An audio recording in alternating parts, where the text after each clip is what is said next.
के दिन का आपको बधाई कल हमने दी थी कि प्रदोष की आपको बधाई हो। प्रदोष शाम का जो समय होता है, प्रदोष काल जो होता है उसका कल हमने दी थी कि प्रदोष की आपको बधाई हो। प्रदोष शाम का जो समय होता है, प्रदोष काल जो होता है उसका वर्णन जब हम करते हैं, ये प्रदोष की पूजन का विधान किसने बनाया, ये प्रदोष की पूजन का नियम किसने बनाया, ये प्रदोष की संध्या काल का, प्रदोष के समय का पूजन का विधान कौन बनाया, ये प्रदोष के समय पर एक बेलपत्र चढ़ाने का विधान किसने बनाया, प्रदोष के समय पर एक समीपत्र चढ़ने का विधान किसने बनाया। प्रदोष के समय पर अगर मान लो कोई भिखारी से भिखारी व्यक्ति भी है जो ठेला चला रहा है, उसके पास में खाने के लिए कुछ नहीं है, फटे कपड़े पहन रहा है, उसकी जिंदगी में कुछ भी नहीं बचा और कर्जे में लदालूम हो गया, एक चावल का दाना अगर वो प्रदोष के दिन, प्रदोष काल में शाम के समय पर शंकर के शिवलिंग पर चढ़ा देता है तो 3 या 4 प्रदोष में उसका कर्जा चूकना प्रारंभ हो जाता है। प्रदोष का विधान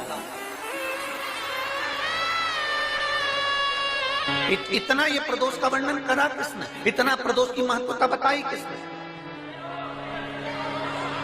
कौन करे इतना वर्णन।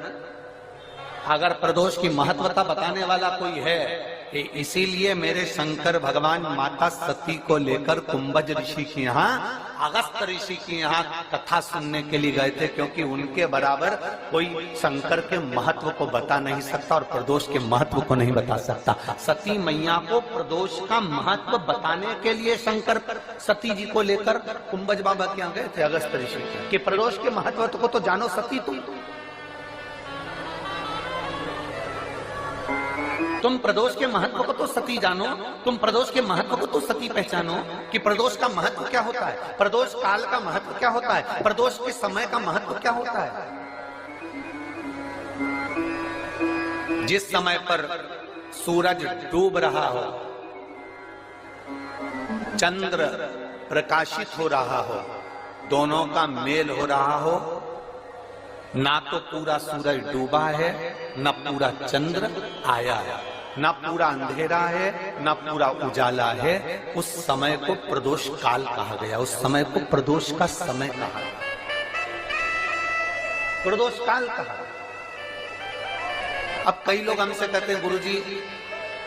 आप हमको प्रदोष का समय बताया करो कि प्रदोष काल किसको कहते हैं, प्रदोष का समय किसको कहते हैं। अब एक बात हम आप सबसे कहना चाहते हैं, जितने लोग आस्था चैनल पर सुन रहे हैं, जितने फेसबुक यूट्यूब पर सुन रहे हैं और जितने रेवाड़ी की इस पवित्र धरा पर कथा को सुन रहे हैं, आप सबसे एक बात कहना चाहेंगे, अगर हम समय देखकर बताएं आपको कि शाम को 6 बजे, 6:30 बजे, 6:30 पे लेकर 7:30 के बीच में ये समय है, या 5:30 से लेकर 6:30 तक का ये समय है, या हम तुमको बोल दें कि इतनी बजे ये समय प्रदोष काल का रहेगा या इतनी बजे ये समय रहेगा, तो देखिए कभी कभी ठंड का समय आता है तो दिन जल्दी ढल जाता है, कभी कभी गर्मी का समय रहता है तो दिन बहुत लेट ढलता है। इसलिए समय की गणना से मत चलो, आप तो ये अंदाजा लगाकर रखो कि दिन ढल रहा हो, अंधेरा होना शुरू हो रहा हो, सूरज डूब रहा हो, चंद्र प्रकाशित हो रहा हो, अंधेरा अपना काम कर रहा है, सूरज ढलता जा रहा है, दिन कम होते चले जा रहा है और अंधेरा थोड़ा बढ़ते चले जा रहा है। इन दोनों का जो मिलन का समय हो, अब वो कितनी भी बजे, आप तो बस उसके मिलन का समय निकाल लो, वही समय प्रदोष काल कहलाता है, वही समय प्रदोष काल। शंभेश्वर महादेव का नाम, 7 कनेर के पुष्प, कितने 7 कनेर मालूम है, ये रोड पर जो जाते हो डिवाइडर में भी पीला पीला फूल लंबा, जो कि पशु पक्षी कोई नहीं खाता, जहरीला फूल माना जाता है, कनेर के 7 फूल, एक बेलपत्र। जिस समय पर कनेर का फूल बेलपत्र के साथ चढ़ाया जाएगा तो 7 कनेर के पुष्प सीधी बेलपत्र पर आपको रखना, 2-3 प्रदोष कर कर देखना। अगर कोई आपसे कहे कि आपका भाग्य ठीक नहीं चल रहा, आपकी किस्मत ठीक नहीं चल रही, आपके ग्रह ठीक नहीं चल रहा है, आप भाग्यशाली नहीं हो, पहले तुम वहां से उठ जाओ, उसके बाद में देवाधिदेव महादेव के पास 7 कनेर के पुष्प एक बेलपत्र में रखकर नंदीश्वर के पास में बैठकर श्री शिवाय नमस्तुभ्यम बोलकर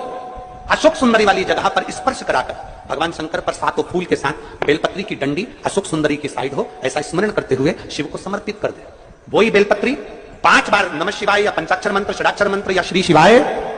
नमस्तुभ्यम बोलकर वही बेलपत्री 3 प्रदोष, 4 प्रदोष, 5 प्रदोष, 2 प्रदोष, जितने प्रदोष आप चढ़ा रहे हैं प्रदोष काल में, वो बेलपत्री लाकर अपने कक्ष में अपने पूजन वाले स्थान पर रखते जाओ। एक बेलपत्री एक प्रदोष पर लाओगे, अगला प्रदोष आएगा, कितना अंतर पड़ता है आपके भाग्य बदलने में, आपको खुद मालूम पड़ जाएगा कि आपकी किस्मत कैसे बदल रही है। मेहनत आपको करना है, परिश्रम आपको करना है।